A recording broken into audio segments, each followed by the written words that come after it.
Convido-vos a abrir na carta de Paulo aos Efésios, continuando no capítulo 5, como estávamos e ficámos há 15 dias atrás, interrompidos graciosamente pela Páscoa e pelo tempo em comunhão e na reflexão da obra maravilhosa de Jesus Cristo. Mas voltamos a esta carta fantástica, carta de Paulo aos Efésios, então capítulo 5, e será aí a nossa meditação. O título da mensagem de hoje chama-se Amar à séria num mundo de amores a brincar. Amar à séria num mundo de amores a brincar. E a verdade é que vivemos num mundo de amores a brincar. Vivemos cada vez mais numa sociedade que quer redefinir o casamento, que quer desprezar o casamento. E, portanto, nós olhamos para a nossa volta e percebemos isso. E vivemos num país em particular, ao nível da União Europeia, que demonstra isso de numa faceta mais clara. Não sei se sabem, nós, por norma, e particularmente aqueles que chegaram agora a Portugal, nós temos a fama de andar na cauda da Europa, não é? Dentre todos os países da Europa, temos a fama de andar na cauda da Europa. Mas há alguns dados estatísticos, nós subimos lá em cima. Há coisas que nós conseguimos estar lá no topo, no top 3 das coisas na Europa. E uma delas é na taxa de divórcios. No ano de 2021, portanto, ali pós-pandemia, Portugal celebrou nesse ano 29 mil casamentos. Entre religiosos e civis, 29 mil casamentos. Nesse ano, foram dissolvidos 17 mil casamentos. Portanto, isto quer dizer que em cada 100 casamentos que houveram, 60, mais ou menos, foram dissolvidos. Ou, se quisermos diminuir, em cada 10, 6. É uma proporção altíssima. Coloca-nos no top. Só 2, 3 países estão acima de nós, em termos de taxa de divórcio. E os anos que se seguiram, portanto até ao ano de 2025, no qual nós estamos agora, que ainda não existem estatísticas, têm andado por aí, mais ou menos. Em cada 10, 5. Cada 10 casamentos celebrados, cada 100 casamentos celebrados em Portugal, 50 divórcios também são efetuados. Irmãos, em Portugal, no ano 2023, cerca de 40 concelhos, 40% dos concelhos, não é 40 concelhos, 40% dos concelhos em Portugal, no ano de 2023, tiveram mais divórcios do que casamentos. Mais divórcios do que casamentos. Isto são estatísticas impressionantes. Na altura da pandemia, aconteceu um fenómeno interessante. Foi maridos e mulheres que estavam habituados a lidar uns com os outros 2, 3, 4 horas por dia, o que é que foram obrigados? A lidar 24 horas com o seu marido ou com a sua esposa. E isso trouxe tensões enormes. Os divórcios nessa altura subiram exponencialmente. Na altura do primeiro desconfinamento, portanto no primeiro confinamento, os números reduziram um bocadinho, porque não dava para sair de casa, não é? Por muito que quisessem não dava para fazer as coisas, mas assim que abriu, assim que foi desconfinado, subiu exponencialmente. Vejam, no mês de abril de 2020, 160 divórcios. No mês de maio, mês de maio, 912. E o segundo desconfinamento registrou-se também um aumento, embora menor, mas de 934 passou para 1269. Algumas entidades tentaram perceber o fenómeno dessa altura. Um estudo da plataforma Fixando revelou que em 2020, portanto, logo neste explodir de pandemia, a procura de aconselhamento matrimonial subiu de 2019 para 2020 286%. De um ano para o outro, de 2019 para 2020, 286%. 26% dos inquiridos consideraram pedir divórcio. E 38% indicaram que os confinamentos tiveram um grande impacto negativo na relação. Que sociedade é esta? Em que marido e mulher não podem passar mais que 3, 4 horas juntos, senão a coisa começa a dar mal. Que sociedade é esta? Em que nós não sabemos conviver uns com os outros. Não sabemos ter casamentos belos, bonitos, que reflitam aquilo que a Bíblia fala. Está bem? Podemos ter várias reações a estas estatísticas. Uma delas, e a primeira delas, é a tristeza. de pessoas que passaram por isto e dizem, eu também tentei, eu tentei e não deu certo. Ou o ceticismo que dizer casar hoje em dia, isso é coisa do passado, casar hoje em dia já não resulta, isso é coisa dos tempos antigos. Há quem sinta também medo de dar esse passo. Eu sei lá o que é que vai acontecer se eu der esse passo. E se a relação falhar?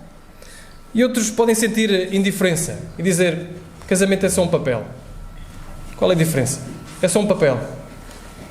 Mas as vozes não são apenas abstratas. Deixem-vos dar alguns relatos de algumas pessoas desconhecidas e conhecidas. Num fórum português alguém dizia assim, casamento é algo bonito na teoria. Algo bonito na teoria, mas na prática é um investimento de alto risco. É mais arriscado do que colocar dinheiro em ações hoje em dia. Casar. Ou outra pessoa dizia, a sociedade evoluiu, hoje o amor não precisa de estar preso a um modelo do século passado. Uma cantora e atriz norte-americana, Miley Cyrus, alguns conhecerão, disse o seguinte depois do seu último relacionamento falhado. Eu não acredito em casamento. Eu não acredito em casamento. Porque é que eu iria assinar um contrato com alguém para dividir os meus bens, as minhas coisas? Ou Charlize Theron, uma atriz sul-americana, ou, como ela diz, Theron, que é sul-africana, não é sul-americana, sul-africana, e muito conhecida em Hollywood, diz, o casamento é uma instituição morta. Não é compatível com a liberdade humana. Todos estes números e reações, eles mostram a importância dos versículos que nós lemos aqui. Mostram a importância de percebermos o que o casamento realmente é. De percebermos como é que nós podemos glorificar a Deus através dos nossos casamentos. E não só. Como é que todos nós podemos usufruir dos ensinamentos que aqui estão. Estes versículos nos ajudam, irmãos. Nós precisamos de mergulhar neles. Precisamos de abraçá-los. Precisamos de nos deleitar neles. Para o bem dos nossos casamentos, para o bem dos nossos filhos, para o bem da nossa sociedade, para o bem da igreja, para, acima de tudo, para a glória de Deus. Nós precisamos de olhar para estes versículos e mergulhar neles, e ficar neles, e sentirmos imergidos neles. No domingo antes da Páscoa, nós tivemos em Efésios 5, 22 a 24. E se as irmãs casadas não se sentiram desafiadas, foi porque não ouviram atentamente, porque foi um grande desafio. A pregação não do domingo passado, mas domingo há 15 dias atrás, onde estivemos nesses versículos, foi um desafio enorme. Ainda assim tinha um modelo claro, era uma submissão que brotava do coração. Não é? Esta submissão que deve acontecer no casamento, e foi muito bem explicada. Agora é hora das esposas esfregarem as mãos e ouvirem as palavras aos maridos. Aliás, tudo isto, e espero que nós consigamos perceber isso, tudo isto diz respeito a todos nós. Sejamos casados, sejamos maridos, sejamos esposas, sejamos solteiros, sejamos divorciados ou viúvos, sejamos novos, sejamos velhos. Estes versículos não dizem respeito só aos maridos. Estes versículos dizem respeito a todos nós. Terão uma palavra particular aos maridos, mas dizem respeito a todos nós, e veremos isso. Então, vamos ler Efésios 5, 25, ou vamos ler a partir do versículo 21 até ao final, ao versículo 33, se bem que iremos estar a meditar a partir do versículo 25.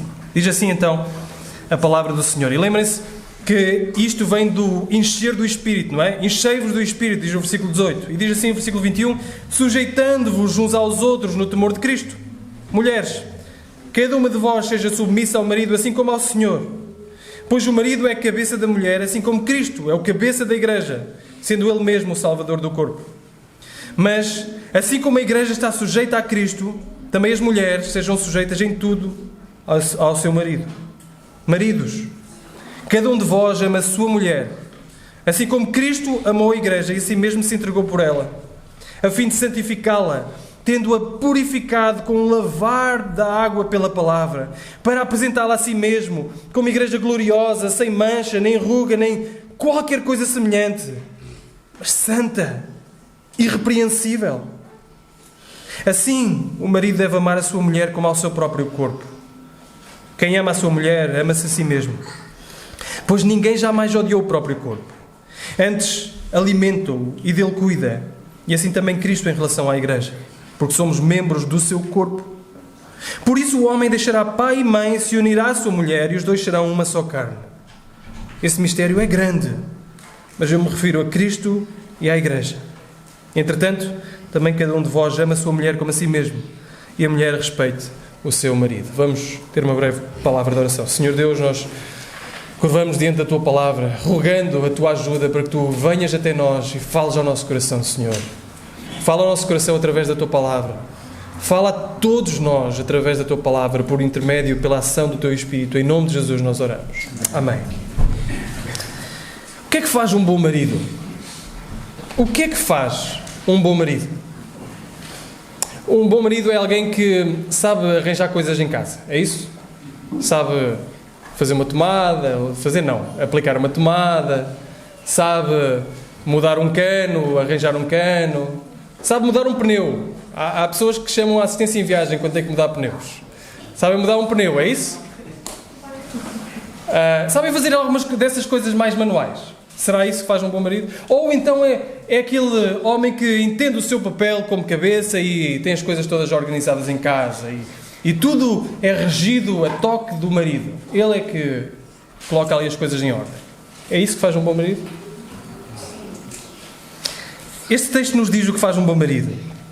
O verdadeiro teste da masculinidade do marido é o amor pela sua esposa. É o amor pela sua esposa. Irmãos, mostrem-me um homem que entenda o seu dever de amar a esposa e eu vos apontarei um bom marido.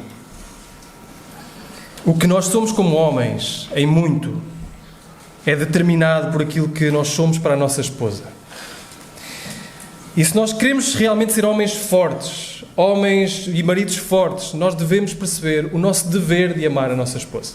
Nós olharemos para estes versículos com três pontos. Qual é a responsabilidade primária do marido? Qual é a responsabilidade primária do marido? Como é que ele deve cumprir essa responsabilidade? Como é que o marido cumpre a responsabilidade primária que tem? E, por fim, porque é que ele deveria fazê-la? E vamos ver ao longo, eu sei que, como eu disse, a palavra parecerá dirigida especialmente aos maridos, mas não é. E a veremos, que diz respeito a todos nós, independentemente do estágio de vida que estamos. Então vemos em primeiro lugar qual é a responsabilidade primária do homem. Qual é a responsabilidade primária do marido no casamento? E notem, a primária. Não quer dizer que o marido não faça outras coisas, mas a primária, a principal. Qual é a responsabilidade? Vejamos o versículo 25 então. Diz o quê? Maridos, cada um de vós ame a sua mulher. Ame a sua mulher. Uma das primeiras coisas que nós notamos em relação àquilo que Paulo diz acerca do papel do marido é um verbo. É um verbo. Que é amar.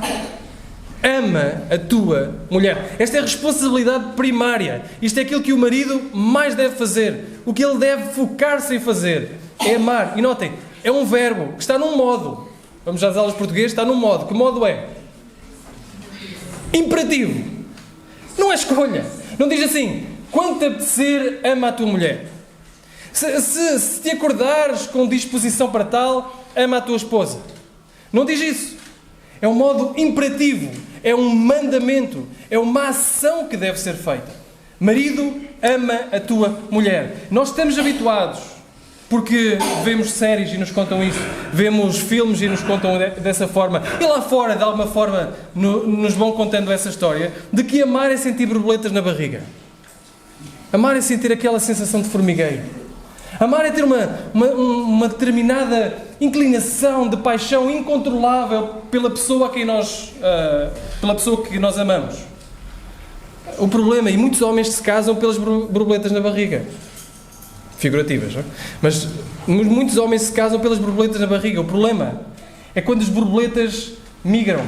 E elas migram. E vão-se embora. E não fica nada.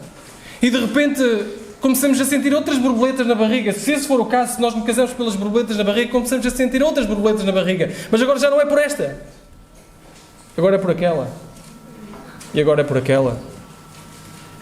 Amar não é um sentimento. Amar não é uma reação física. Amar não é uma disposição, não são sinopses no cérebro que nos fazem sentir uma certa inclinação por uma determinada pessoa. Amar é um verbo, precisa ser conjugado, precisa ser trabalhado, precisa ser feito. É uma ação. É uma ação. O amor de Cristo pela sua igreja não é também uma disposição amorosa para com a igreja. Deixem-me usar ainda a ideia das borboletas na barriga. Jesus não ama a sua igreja por causa das borboletas na barriga. Jesus não estava lá em cima e sentiu qualquer coisa que ele não sabia bem explicar, incontrolável, e pensou, eu preciso ir lá abaixo fazer alguma coisa. Jesus não fez isso. Jesus agiu. É um amor que exige ação. É um amor que exige ações concretas. Maridos, não existe aqui possibilidade de negociação. Não está aberta a negociação. Nós precisamos de passar o resto da vida a perceber como cumprir esta responsabilidade que é primária. A responsabilidade primária do marido é amar a sua esposa. Não é governar a sua esposa. Não é mandar na sua esposa. É amar a sua esposa. Essa é a responsabilidade primária do marido. Irmãos, deixem-me ser claros em relação a isso. Se nós falharmos nesta área, falhamos em todas as outras. Nós podemos prover, nós podemos nutrir, nós podemos fazer muita coisa, mas se falharmos em amar a nossa esposa, falhamos em tudo o resto. Qualquer sucesso em qualquer outra área da vida, sermos muito bem-sucedidos no trabalho, somos muito bem-sucedidos lá fora, somos muito conhecidos numa outra área, somos muito apreciados por esta ou por aquela pessoa. Qualquer outro sucesso noutra área valerá nada se nós não amarmos as nossas esposas. O dever do marido então é resumido neste verbo, amar. É um imperativo, é um mandamento a cumprir. Agora, Paulo não deixa a nossa criatividade o que é que isso significa. Devemos perceber qual é a nossa responsabilidade primária. Mas Paulo não deixa a criatividade para nós descobrirmos como é que isso se parece, como é que isso se parecerá. Paulo vai nos mostrar, porque vai mostrar um modelo e mostrar como é que esse modelo trabalhou. Vejamos então o segundo ponto, como é que ele deve cumprir a responsabilidade. Qual é a responsabilidade primária? Amar. A responsabilidade primária do marido é amar a sua esposa. Como é que ele deve cumprir esta responsabilidade? De forma resumida, Paulo vai dizer que o marido deve amar a sua esposa como Cristo. O modelo de amor é Cristo. Cristo é o modelo de amor. No casamento é para Jesus que olhamos, não para as nossas capacidades, não para as nossas inclinações, não para as nossas tendências, não para as nossas conveniências. O marido olha para Jesus em primeiro lugar, a perceber como é que Jesus ama, como é que eu preciso de amar. É Jesus o modelo. E por isso é que esta mensagem não é primariamente para maridos. É para todos nós. É para todos nós. Como é que Jesus então amou? 4 maneiras que nós vemos nesta passagem, como Jesus amou e como o marido pode e deve. O marido deve amar a sua esposa. 4 maneiras específicas. Primeira, Jesus amou de uma forma exclusiva. Exclusiva. Vejamos o versículo 25. O que é que ele diz? Maridos, cada um de vós ame a sua mulher como Cristo amou a igreja. Definido. Exclusivo. Paulo diz vossas, a vossa mulher, a igreja. O ponto que está a ser feito é que Jesus conhece aquele que ama. Conhece a noiva. Conhece a igreja. Está definida. O amor de Jesus é exclusivo. O amor de Jesus é exclusivo. Jesus não ama um grupo indefinido de pessoas. Jesus ama a igreja. Vejam que Paulo não diz assim: maridos, amai as vossas mulheres como Cristo amou o mundo. É isso que ele diz? Maridos, amai as vossas mulheres como Cristo amou a todos igualmente. É isso que ele diz? Não. Ele diz: maridos, amai as vossas mulheres como Cristo amou a igreja. Este grupo é exclusivo de pessoas. Estas pessoas definidas. E a força e o poder das palavras de Paulo neste versículo está precisamente no facto de que o amor de Cristo é exclusivo. Jesus conhece quem ama. Sabem o que é que a Bíblia diz? Que os nossos nomes, nós temos nomes, estão escritos aonde? No livro da vida. Ele conhece o nosso nome. Ele sabe quem somos. Ele nos conhece particularmente, como diz lá em Efésios capítulo 1, versículo 4, Ele nos elegeu antes da fundação do mundo, para que fôssemos santos e irrepreensíveis diante dEle em amor. Vejam se isto não terá aplicação exatamente para a seguir. Qual é o propósito do amor de Jesus? Ele vai dizer, é para que nós sejamos apresentados a Ele santos, irrepreensíveis, sem mácula nem ruga. Ligamos com Efésios 1, 4 e diz, nós fomos eleitos nele antes da fundação do mundo, para que fôssemos santos e irrepreensíveis diante dEle em amor. É isso, é este grupo indefinido, é este grupo definido de pessoas. De acordo com o capítulo 4, versículo 4, há um só corpo, um só Espírito, há um só corpo, e é este corpo definido. Jesus estende o seu amor sobre indivíduos que têm nomes, têm personalidades, têm uma vida. São chamados os eleitos de Deus, a sua igreja. E estes são aqueles que Jesus veio buscar. Jesus amou a igreja e veio buscá-la. Se este não fosse o caso, este versículo perderia o seu significado. Jesus está a dizer, amai as vossas mulheres como Cristo amou a igreja. As vossas, a vossa mulher, a igreja. Imaginem perguntar-me assim, a semana passada alguns de nós estivemos numa conferência, não é? Muita gente, muitos homens, muitas mulheres, alguns vieram cumprimentar-me, está tudo bem, não sei o quê, e alguns não conheciam a minha esposa.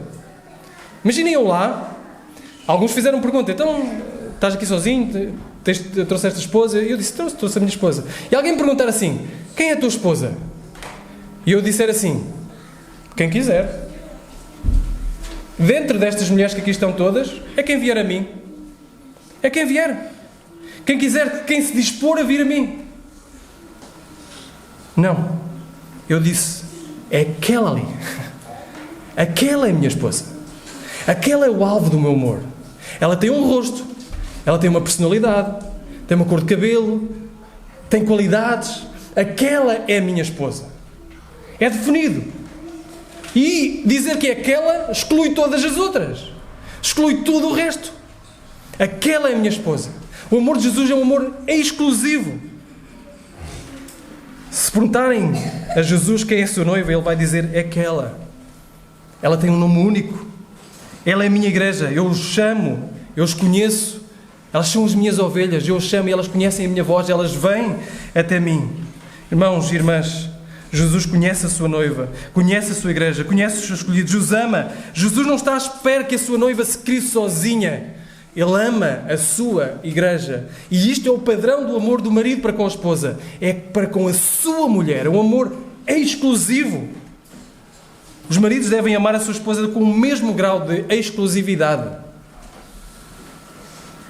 Os olhos, a devoção do marido, a dedicação do marido deve ser para a sua esposa, não para outra mulher. É um amor exclusivo. Exclusivo. Nenhuma outra mulher tem o direito da exclusividade, tem o direito do amor, da devoção que a nossa mulher. Nenhuma outra mulher. Isto exige fidelidade à sua esposa. O nosso corpo pertence à nossa esposa. Os meus pensamentos pertencem à minha esposa. As minhas ações pertencem à minha esposa. É um amor exclusivo. Exclusivo. Nenhuma outra área da nossa vida deve ser separada do nosso compromisso com a nossa esposa. O que é que nós dizemos nos votos tradicionais? Eu ser-te-ei fiel, até que a morte nos separe. E a fidelidade não é só física. É sobretudo física, mas não é só física. É uma fidelidade emocional, é uma fidelidade de atenção, de devoção, de amor, de carinho. Por outras palavras, nós devemos parar qualquer outra coisa que não seja consistente com a exclusividade do nosso amor para com a nossa esposa. Se existe alguma coisa na tua vida, marido, que está a retirar a devoção e a exclusividade que a tua esposa tem na tua vida, tu deves parar com isso. Porque é ela que merece a exclusividade do teu amor, da tua atenção, do teu carinho. Assim como Cristo amou a igreja e assim mesmo se entregou por ela. Cristo não se entregou por todo o mundo. Senão todo o mundo seria salvo. Isso chama-se universalismo. Não seria necessário arrependimento, não seria necessário fé, chamava-se universalismo. Ele morria por toda a gente e o pecado estava pago por toda a gente. Não, o amor de Cristo foi exclusivo. Exclusivo.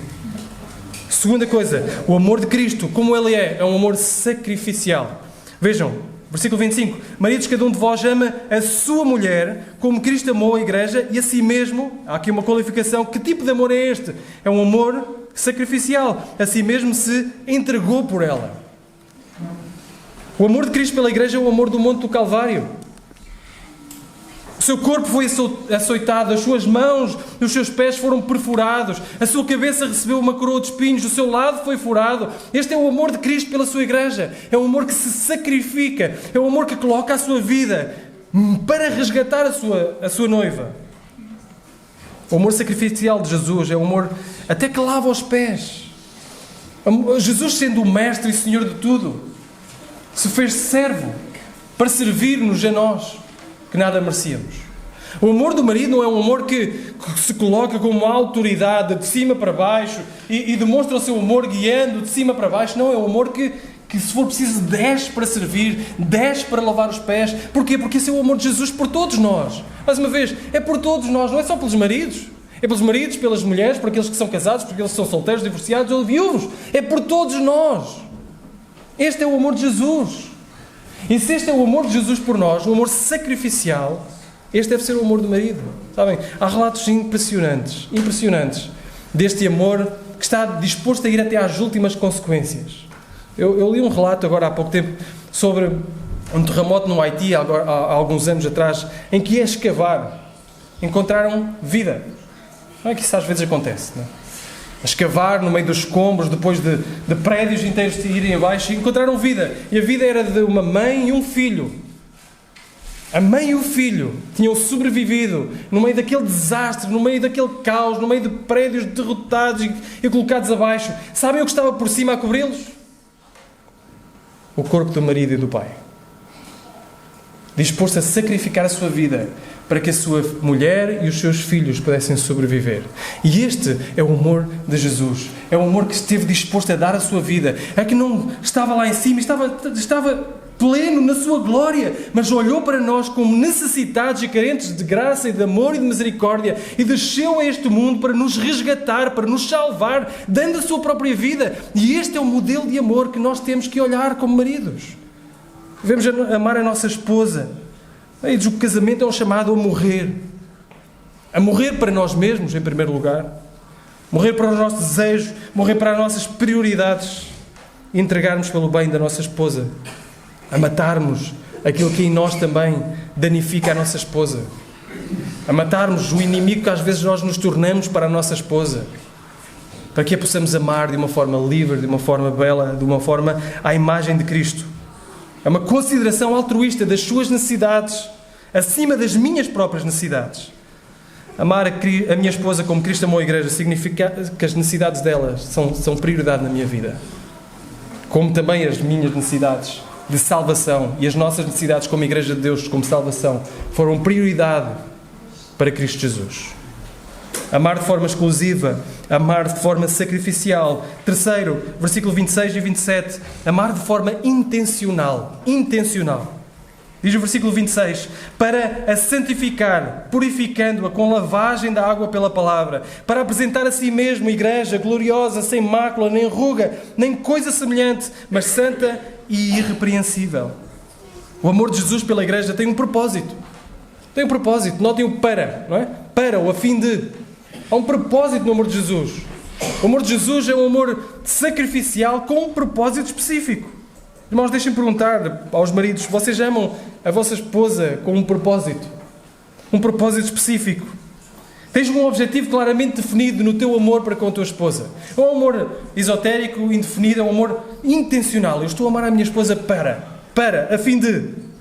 Jesus amou a sua esposa, a sua noiva, com um propósito específico. E o propósito foi santificação. Santificação. Isto nos mostra que Jesus não escolheu a igreja porque ela era gloriosa em si mesma. Ela não era gloriosa, ela não era fantástica. Ele não foi buscar esta igreja porque eram estes, aqueles que eram os melhores entre os homens.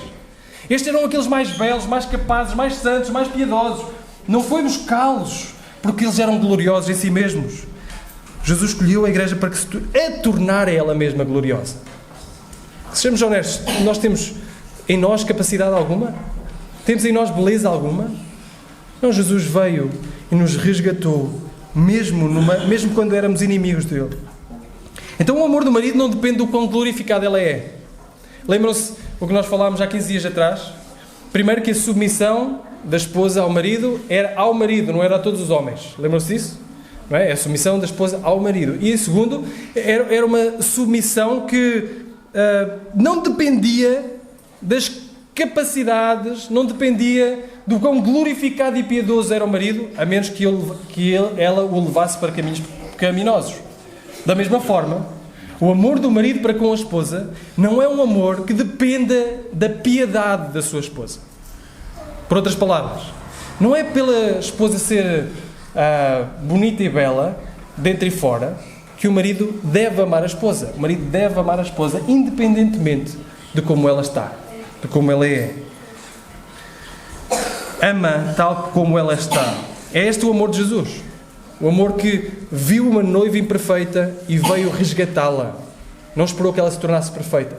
Mas vejam, o amor de Jesus não é só aquele que, tendo morrido pela sua noiva, fica assim, mas ele continua a sua obra. Não é como ele diz, versículo 26, a fim de a santificar, tendo-a purificado pelo lavar da água pela palavra. Continua esta obra de limpar do pecado. E ao nos reunirmos aqui, domingo após domingo, ao cantar a sua palavra, ao orar a sua palavra, ao ler a sua palavra, ao aplicar a sua palavra, domingo após domingo, sabe o que é que Jesus está a fazer connosco, igreja? Está a nos santificar. Está a nos tirar as rugas, está-nos a tirar as máculas, está-nos a tirar o pecado, está-nos a aproximar à imagem de Jesus Cristo. É isto que Jesus está a fazer connosco, domingo após domingo. O que é que Jesus diz lá em João 17? Santifica-os.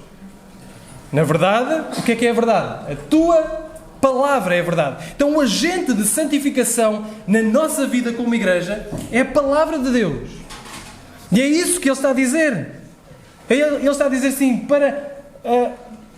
a fim de santificá-la, tendo-a purificado com o lavar da água pela palavra. Então o objetivo é lavar-nos, santificar-nos pela palavra, para apresentar-nos a nós mesmos, igreja gloriosa, sem mancha, nem ruga, nem qualquer coisa semelhante, mas santa e irrepreensível. E este é o amor de Jesus, é um amor intencional, que nos quer santificar. Pacientemente, de uma forma determinada, Jesus vai tirando, vai moldando, vai limpando. É isso que Jesus vai fazendo. Para quê? Para que um dia a igreja seja apresentada em todo o seu esplendor. Um dia nós seremos apresentados. Imaginem esse dia. Quando enfim chegar o dia, não é? Nós, da vitória do meu reino, nós seremos elevados. Jesus, o noivo, vai olhar para nós, sua igreja, e vai dizer assim: finalmente, que bela tu estás. Vai olhar para nós, santificados, glorificados, sem mácula, nem ruga, nem coisa semelhante, sem pecado algum. Todos aqueles que são os remidos do Senhor, arrependidos do seu pecado, que creem em Jesus Cristo, todos esses chegarão ao céu um dia. Independentemente da sua tribo, língua ou nação, apenas com uma coisa em comum, crendo em Jesus Cristo. E Ele olhará para nós e dirá o seguinte: que bela tu estás. A minha obra em ti foi maravilhosa. Um dia ouviremos da voz do nosso Senhor: tu estás deslumbrante. Mas entretanto Ele continua a limpar-nos pela palavra. Ao ouvirmos a sua voz esta manhã, Ele está a fazer isso. Como é que então o trabalho do marido se parece com este modelo de amor de Jesus? Irmãos, os maridos são fulcrais na santificação da sua esposa. Não é apontar os defeitos, isso é outra coisa. E nenhuma esposa gosta de ouvir os seus defeitos a serem apontados. Não é isso. Mas ele deve contribuir para a santificação da sua esposa. É intencional o seu amor. O seu amor tem uma intenção, é fazê-la mais como Jesus Cristo. O objetivo do marido, o amor do marido, é fazê-la mais parecida com Jesus Cristo. Irmãos, nós não somos o redentor da nossa esposa. Nós não somos o redentor da nossa esposa. O seu redentor é Jesus Cristo. Não somos. E para aqueles que têm esposas que ainda não creem em Cristo, o seu trabalho é apontá-lo também, apontá-las para o seu redentor, mostrar-lhe a beleza de Cristo. a necessidade do seu arrependimento e fé em Cristo.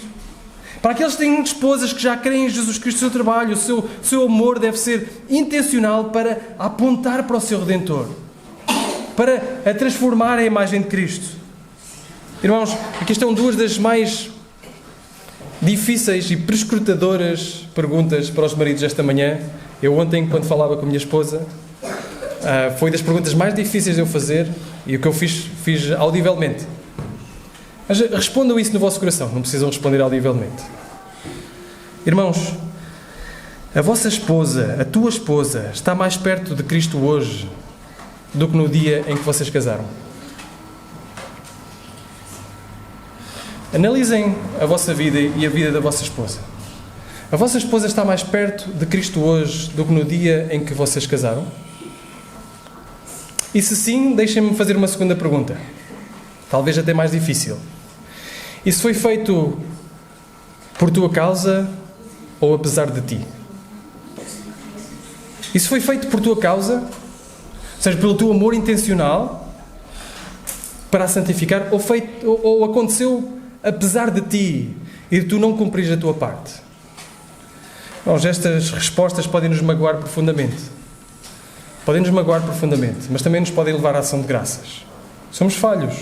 Precisamos carecemos do amor de Cristo e nos aprofundar mais no amor de Cristo, para que isto possa ser uma realidade na nossa vida. Notaram que isto nos ensina que o amor de marido não é um amor reacionário, é um amor que toma a iniciativa, é um amor que tem intenção, um amor que quer ver transformação à imagem de Cristo na sua esposa. Existe uma ilustração muito interessante num livro que eu costumo usar sobre casamento, que fala sobre a obra de Leonardo da Vinci, sobre Davi.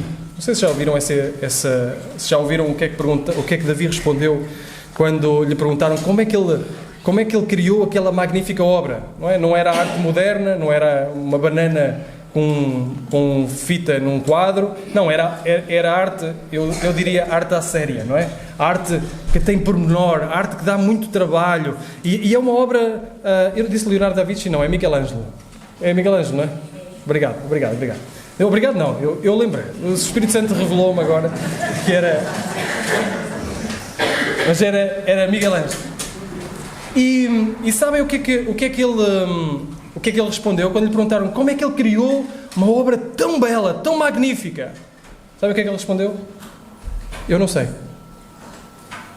Eu simplesmente fui tirando todas as lascas que não eram Davi. E apareceu Davi. Sabem, este é o trabalho de Cristo na igreja. Ele vai tirando toda a ruga, toda a mácula, todo o pecado, que não são a igreja, para que a igreja seja apresentada a Ele gloriosa. Este é o trabalho do marido. Vai ajudando a sua esposa a tirar a ruga, tirar a mácula, para que ela seja apresentada gloriosa. E um dia, quando chegarmos ao céu, como dizia esse autor nesse livro, um dia quando chegarmos ao céu, nós, se tivermos a oportunidade, isto é uma hipótese, se tivermos a oportunidade de olhar para a nossa esposa, no céu glorificada, sem pecado, nós diremos assim: eu sempre soube que tu eras assim. Sempre soube. Sempre soube. Irmãos, mas limpar, deixem-me dizer-vos que limpar pressupõe o quê? Sujidade. É isso que acontece, não é? Quando nós limpamos, pressupõe sujidade. Eu e a minha esposa temos maneiras muito diferentes de olhar para a casa. A minha esposa, de repente, de vez em quando, diz assim: a casa está toda suja, está imunda, isto precisa ser limpo, precisa ser virado, precisa ser mudado, precisa... tudo. E eu respondo amavelmente, com o amor do Senhor, a dizer assim: para mim está limpo. Qual é o problema? O que é que limpar pressupõe? Pressupõe que nós vemos sujidade. O que é que amar intencionalmente a fim de santificarmos a nossa esposa implica? Sujidade. Implica presença de pecado. Implica que nós vamos ter de lidar com o pecado da nossa esposa. Muitas vezes até contra nós mesmos. Mas nós devemos agir de uma forma amorosa. Alguns de vocês podem estar a ouvir isto e dizer assim: mas tu não conheces a minha esposa. De certeza. Se tu vires num dia daqueles que a gente tem que sair da frente, não pode dizer uma palavra, ela destrói tudo, ela leva-me à frente, se tu vivesses um dia desses, se tu estivesses lá um dia, em minha casa, tu verias, ela é orgulhosa, ela é arrogante, ela é ofensiva, ela é rude. Exatamente. E eu estou muito feliz por tu perceberes isso. Muito feliz. Porque Jesus não abandona a sua igreja por causa do pecado. Jesus não abandona a sua igreja por causa do pecado. Antes, o pecado da igreja é precisamente o pano de fundo onde o amor de Cristo brilha mais forte. É precisamente no pano de fundo onde existe pecado que o amor de Cristo se revela mais santificador, mais belo, mais deslumbrante para nós, mais profundo. Jesus nunca usou o pecado da igreja como desculpa para parar de amar. Nunca. Portanto, irmãos, nós também não podemos. Se Jesus é o modelo de amor para nós não podemos. O dia, irmãos, apontem isto que isto é importante, o dia em que Jesus parar de amar a igreja é o dia em que nós, no dia em que Jesus disser assim, já não dá. Tentei.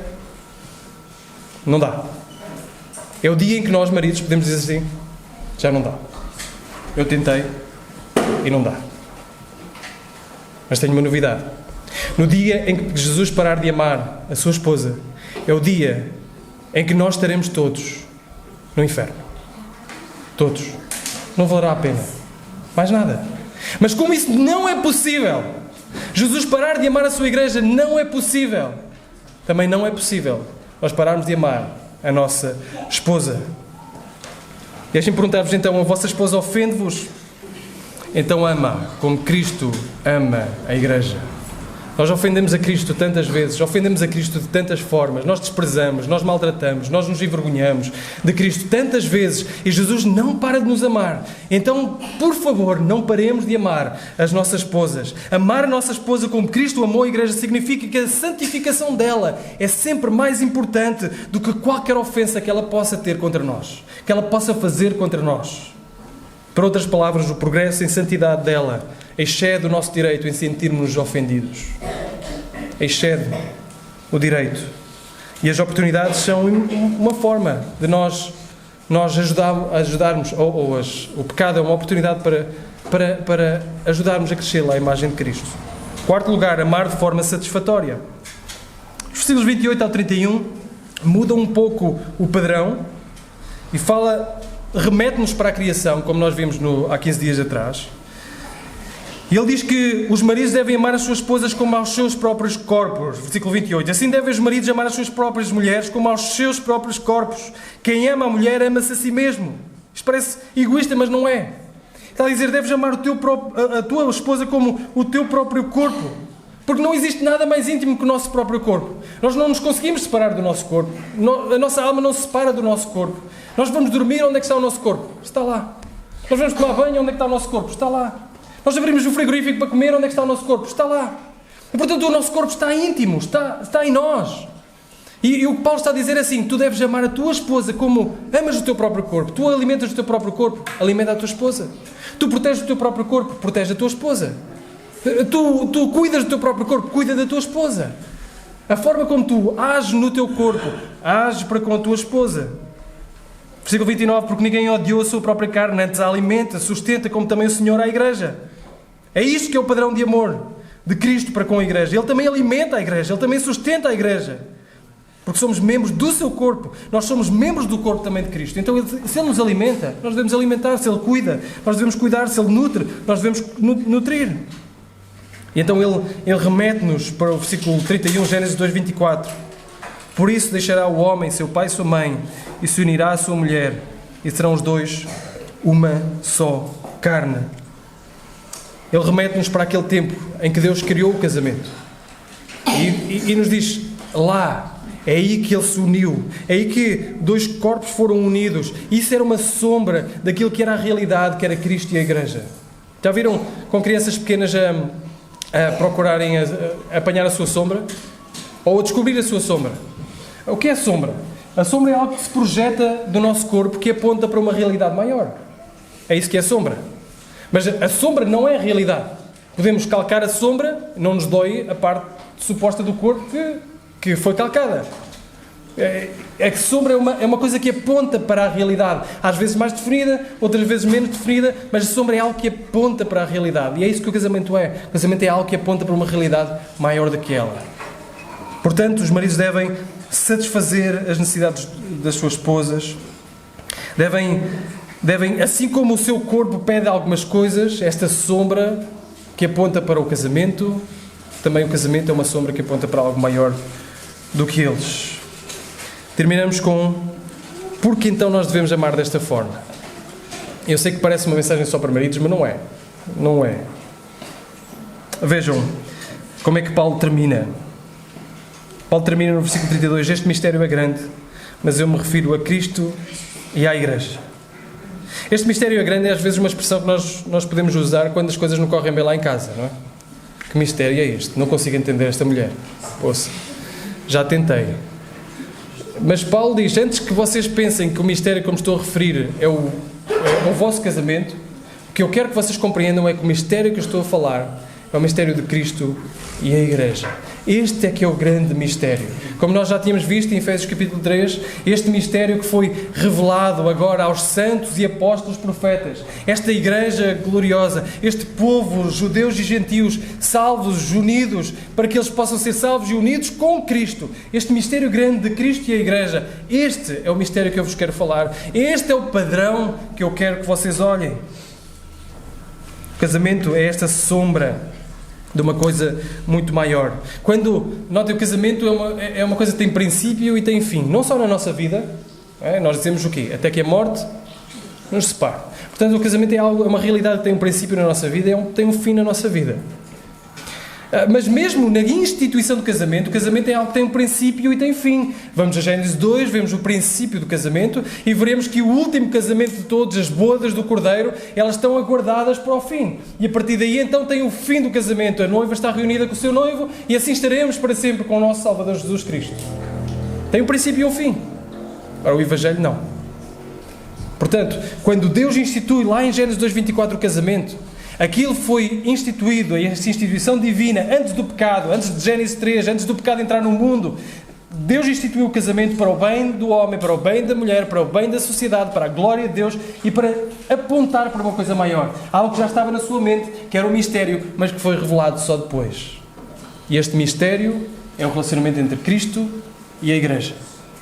Portanto, irmãos, o Evangelho é algo poderosíssimo, que estando no coração de Deus, Deus pensou: o que é que eu vou criar neste mundo para representar melhor aquilo que é o amor de Cristo para com a Igreja?